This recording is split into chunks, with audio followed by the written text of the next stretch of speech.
Ayun, ang tawag dito. Ano sasabihin ko? Si JJ, ando na sa labas, hinihintay na yung service niya. Ako, ina-upload ko na yung vlog kahapon. Hintay ko na lang dumating yung service ni JJ bago ko bumalik sa higaan. Si DM tulog sa wakas. Kasi minsan nagigising siya kapag ganitong oras, umaga. Kaya, ayun ngayon, tulog. Hintay ko lang, ang tagal, magsi 7 o'clock na. Kasi minsan traffic dyan sa paglabas. Tapos yun, nanonood lang ako kay Judy. Yun lang muna. Tapos yun, ano pa ba, nag-breakfast na rin ako ng hotdog. Yun, hindi pala namin mapapa-check up si DM ngayon, bukas na lang. Tapos, ano pa ba? Wala na akong masabi. Mamaya na lang. Bye! Nakasabi ko lang. Tignan nyo. Sino yan? Sabi. Nakasabi ko lang na buti hindi pagising. Gising kasi naglalaba ko. Sinalang ko yung nilalaban ko. Tapos yung bigla narinig ko, umiiyak na papunta din dito sa sala. Ayun, ayaw nang pumasok sa kwarto kaya dito ulit kami sa sala. Kasi minsan gusto niya dito. So, anong oras na naman tayo makakatulog, DM? Malamang 8:30 na naman or 9. Hi. Pero okay lang. Nawala na rin naman yung antok ko. Siguro mamaya-maya. Nanonood muna kami ng cartoons para hindi sumpungin. Good morning. Good morning. Ay naku. 10 o'clock na. Hindi pa natutulog si D. Antok na ako. Yan pa siya.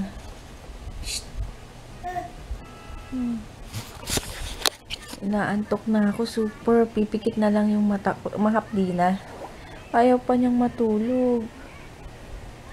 Kanina inaantok-antok na eh. Kasi mahilig to. Mahilig talaga siya yung as in antok na siya. Pipikit na lang niya.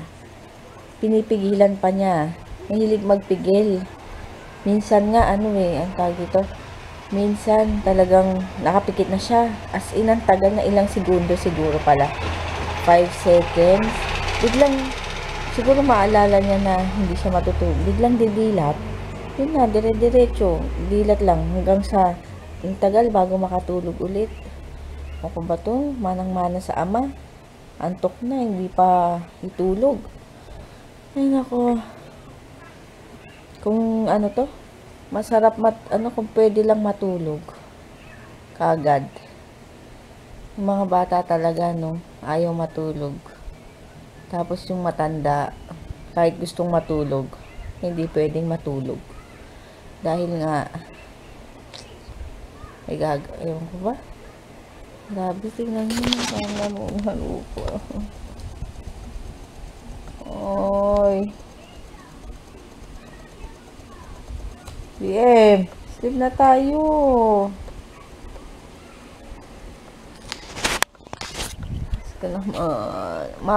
Super hapdi na ng mata ko. Kasi nagising ako 5:30. 10:05 na. Hindi pa rin. Dati naman kasi pag maaga siyang nagigising, 9 o'clock tulog na. Ako ba? Bakit ganyan ngayon? Ay, nako. Ay, salamat. Nakatulog na rin. 10:35 na. Umiga na lang siya banda. Basta. Tulog. Sana dire-diretso. Kasi minsan, pagising-gising siya kaya, syempre, pati ako magigising. Sakit sa ulo nun. Dahil nga biglang gigising ka. Siya, parang nasanay siya nung umiiyak siya. Ay, nung may sakit. Na, pag nakatulog, tas maya magigising, iiyak, tas magpapabuhat, gusto niya dito. Siyempre, naman, nasanay siya ng ganun na may sakit. Dahil sa sakit niya dati. Ayun, sige, mag-sleep na ako para matagal-tagal. Ayun, sige, later na lang, bye. Busy ang baby, oh. It's gone. Sino ba yan? Uy? Uy, baby. Gusto niya yan. Lagi niya pinapanood si Julian. Ayan. Si Papa nag-gym. Si Jay tulog. Hindi ako magluluto ngayon kasi hindi pa kami nakapamalengke. Kakain na lang ulit sa labas. Tapos, kung may langaw na naman. Ano ba naman?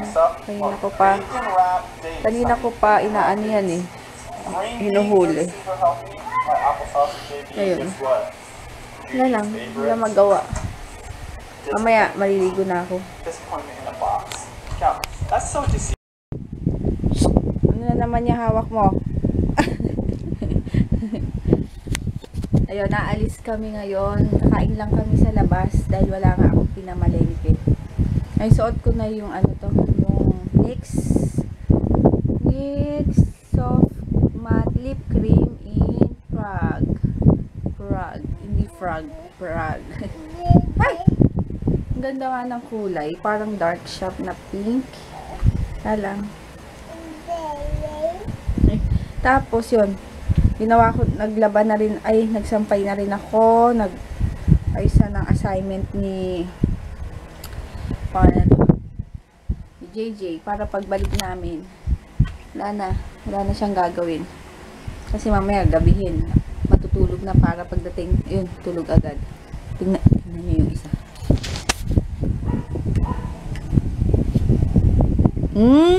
What's that? Ikaw ha? Ay! Magme-makeup ka na ha? Meron ako nito. Yung ano nga. Light siya pero parang dark naman sa akin. Kaya minsan ko lang gamitin. Parang pag ginamit ko, naging tan yung mukha ko. Tapos yung leeg ko naman mas maputi. Sige, later na lang. Pag nandun na kami. Bye. Dito kami ngayon sa Santa Lucia. Dito kami kakain. Sa Kelly Brothers.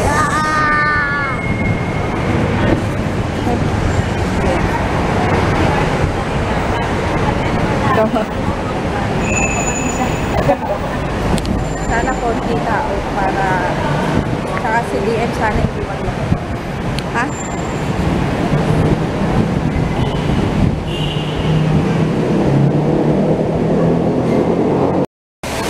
Dito na kami sa loob. May fountain.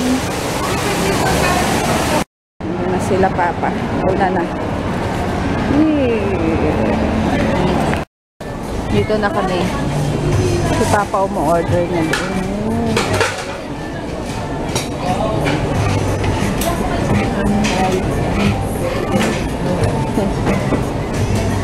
Tahimik pa tong isa, mamaya magugulo na naman. Hi, DL.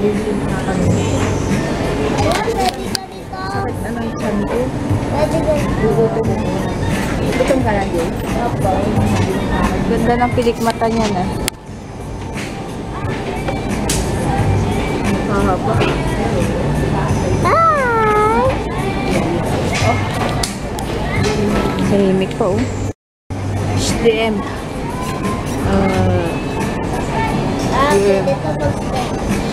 Kulit ng pilik mata talaga.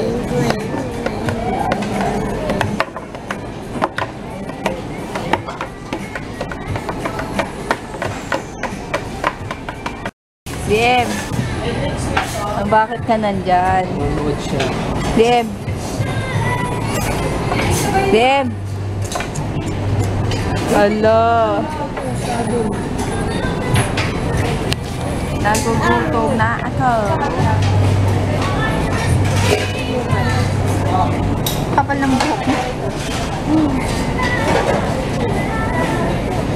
Kapal na ng hair niya. Kapal talaga yun. Sa paligid. May ano ang nagtatago sa loob ng tagal ng order. Ayun na yung order namin. DM mo. Ayan, ito na yung pagkain. Kay DM to. Chicken. Chicken na lang. Lagong subo mo ulit. Kain na. Kain na. Let's eat. Sabi mo din. Let's eat. Sabi mo. Let's eat. Busog. Ubos. Grabe, ang dami mo nakain, Papa. Alam mo, Hindi, wag mo hilahin. Sabi, busog na naman. Ganun, tiyan ko na naman.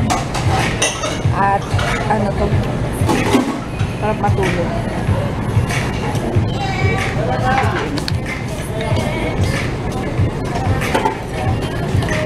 Tama na.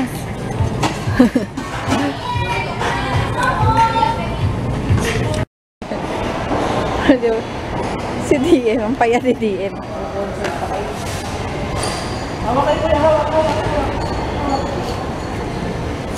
Ayan, uuwi na kami. Dahil sarado na tong mall. Sarado na, oh.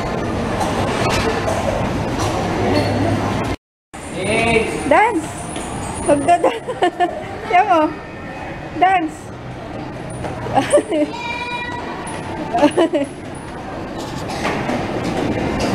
Hoy! Huwag mong takutin. Kunyari pupunta kayo. Dali. Dem, di ka, dali. Tingnan natin. Tignan ko kung matatakot si DM dito. DM.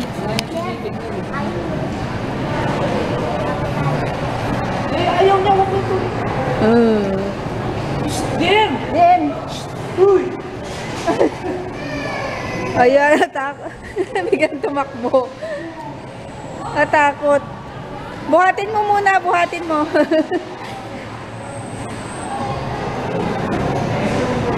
Tago ka, tago. Natakot. Rat yan, rat. Jay, picture ka dyan, gusto mo? No! Doon, no, upo ka. Upo kayo. Dito na kami sa bahay. Bali, inano ko na rin yung assignment ni JJ. Tinuloy na namin. Yung math kasi yun. Maya matutulog na kami.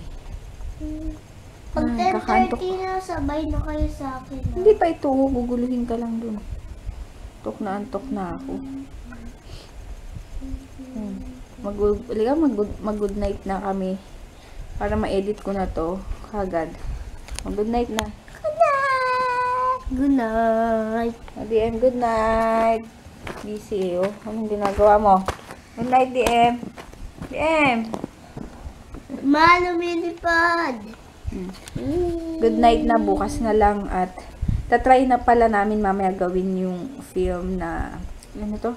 Meron kami isang challenge na gagawin ni Papa. Ano yun? Tsaka yung isa, ano to? Yung tag sa akin na what's in my bag.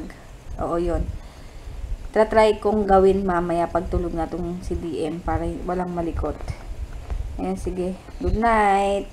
Ano yung what's in my bag?